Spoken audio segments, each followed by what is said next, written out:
LeBron Ramon James Sr. Just a boy from Akron, the greatest basketball player of all time, and arguably the most handsome man of all time too. You probably know him as the GOAT or the King, but what if you knew him as the President of the United States? It's no secret right now that the Democratic Party is doing quite horrendously. Both major American political parties have had horrendous approval ratings in the past few years, but the Democrats right now are reaching historic lows. So what if they switched things up a bit and went for a candidate like LeBron James? Yes, this is serious. There's plenty of reasons why LeBron James would be an attractive choice. He's already very famous and has a wide reach on social media, he's largely beloved by Americans, and while he might be old by basketball standards, he's quite young by the standards of presidents of the United States. It wouldn't even be out of nowhere because he has a history of political activism aligned with the Democratic Party. On top of all that, he's also never run for political office before, which seems to be quite successful as of recent, and he has quite a lot of money, so he could fund a lot of his own campaign.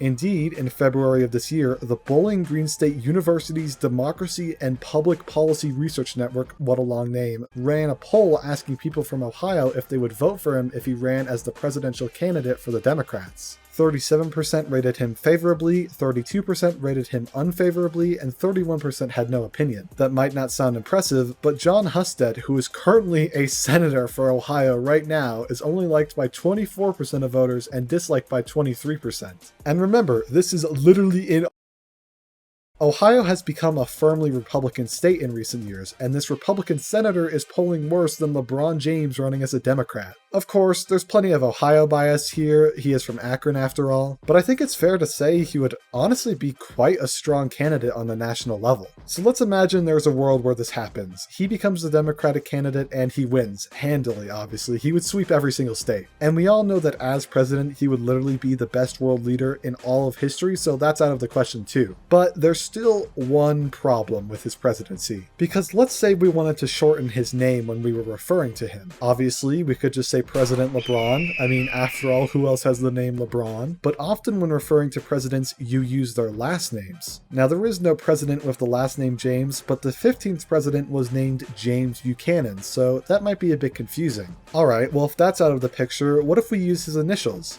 LBJ. Well, you might already see the problem there too. You see, back when Unks were in Unks, there was a president known as Lyndon Baines Johnson, who is already very commonly abbreviated as LBJ.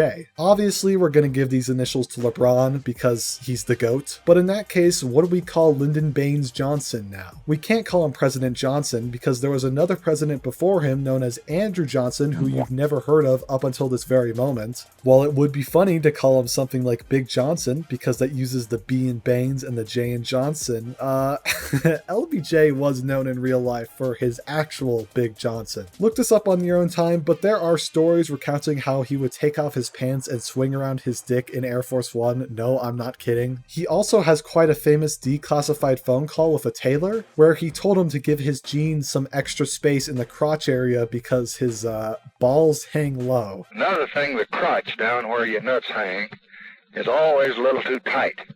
So when you make them up, give me an inch that I can let out there, because they cut me. Yes, this guy really was the president. So ultimately, I think we should settle on just calling him President Baines. It's not usual to refer to presidents by their middle name, but Baines is a cool ass name, I mean, you can't lie. And once we do that, we can still use LBJ, but now for the GOAT, LeBron. Anyways, that's all I have for now. If LeBron ran for president in 2028, would you vote for him? Tell me in the comments, and if you say no, you're lying. Bye-bye, Shlant. Hey, everybody know ain't no Diddy like a party. Yeah!